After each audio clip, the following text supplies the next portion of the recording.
closer to its goal of being Asia's top air hub with the opening of its new passenger terminal.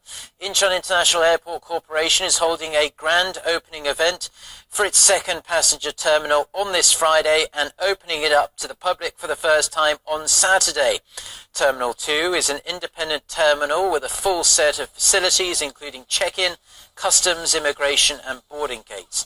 It also includes an all-inclusive transportation centre with trains, buses and short-term parking for airport users. The first day of actual operations is January 18th with an early morning flight from Manila.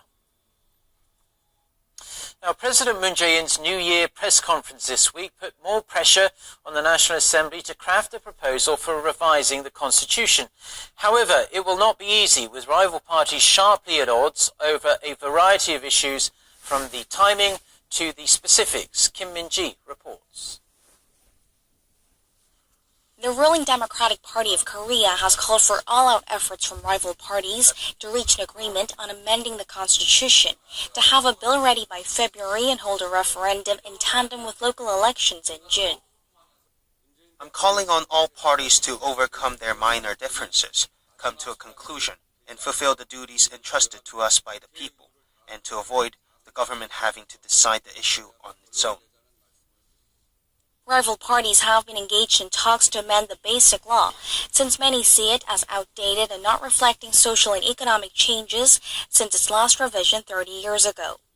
Key sticking points up for deliberation include strengthening fundamental rights and regional autonomy, changing the government structure, and limiting the powers of the commander-in-chief. Pressure to speed up talks was renewed after President Moon Jae-in's New Year's press conference, in which he called on rival parties to reach a compromise on the revision by February and table a bill by March. President Moon warned that should Parliament fail to reach a deal, the government will prepare for the revision itself. The main opposition Liberty Korea party was highly critical of the president's remarks, saying that it was clear he was seeking to inject his own ideas, adding that amending the Constitution is not something that can happen overnight. The president said that he does not wish to push his own thoughts on this process, but he said that he personally prefers a 4-year presidency. The center-left People's Party said that one of the key reasons to amend the Constitution is to limit the powers of the president so as to prevent corruption. But looking at the president's stance, they said it might be better not to amend it at all if they're not going to make the right changes. The reason that 80% of the people are in favor of revising the Constitution isn't to influence fundamental rights or regional autonomy. There is no point in amending it if they were not going to put an end to this concentration of power in the presidency. In the current setting, where the ruling bloc is short of a majority in the National Assembly, support from the opposition parties is a must. To take effect, the proposal first needs approval from 2/3 of sitting lawmakers and requires majority support in the referendum. Kim Min-ji, Arirang News.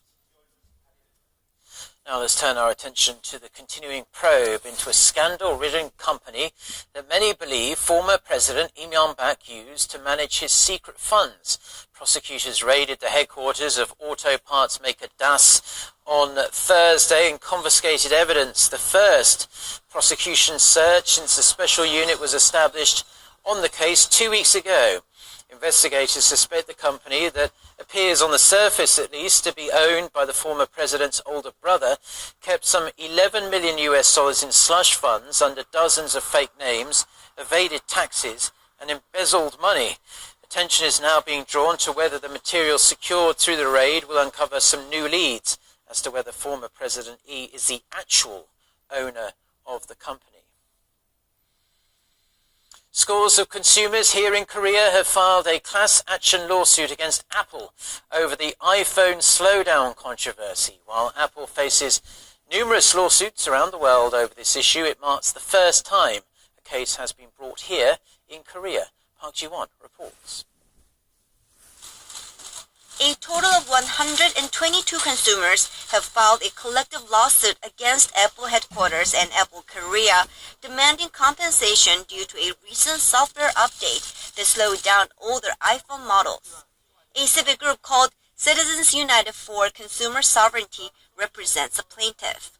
The software update and resulting slowdown caused our clients a lot of inconvenience. Some lost their iPhone functions as well. The plaintiffs are demanding around $2,000 in damages each, for a total of almost $250,000. Other lawsuits are expected to follow as some local law firms, including Hanori and Huimyeong, are preparing cases against Apple. Late last month, Apple apologized to consumers who felt let down, but stressed that it never intended to shorten the life of older iPhone models, and the slowing down feature was to prevent unexpected shutdowns. Similar lawsuits against Apple are ongoing around the world, including in the US, Israel, Canada, Australia, and France. 박지원, 아리랑 뉴스.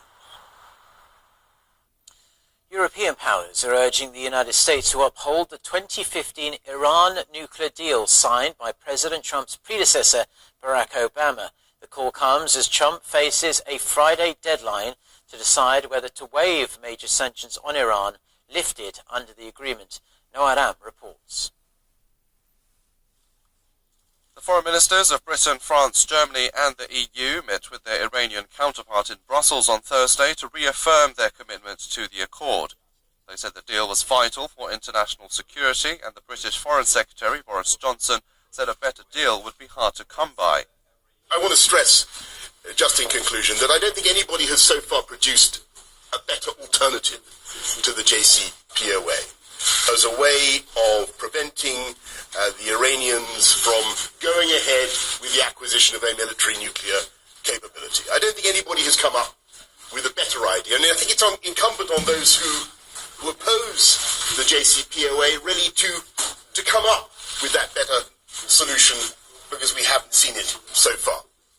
The EU's foreign policy chief, Federica Mogherini, added that the international community must also be united in preserving the deal, which she said helped make the world a safer place and prevent a nuclear arms race in the region.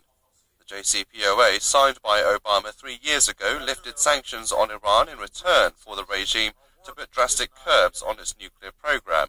President Trump has called it the worst deal ever, accusing Tehran of breaching the terms and threatening to reimpose those sanctions.